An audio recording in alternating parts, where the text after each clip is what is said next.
Hey guys, in this tutorial, I'll show you how to export high-quality videos in CapCut step by step. So if your videos look blurry, laggy, or low quality after exporting, yeah, this guide will help you get cleaner and sharper results for YouTube, TikTok, Shorts, and Instagram. First, make sure your edit is fully finished before exporting. Check your transitions, captions, music, and effects one last time.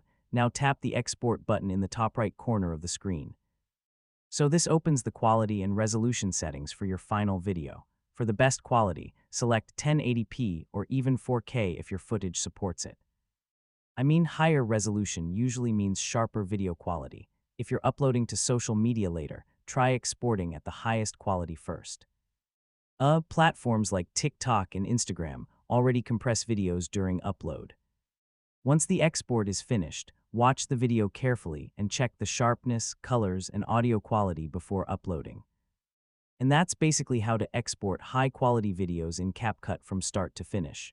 After using the right settings, your videos should look much cleaner, sharper, and more professional.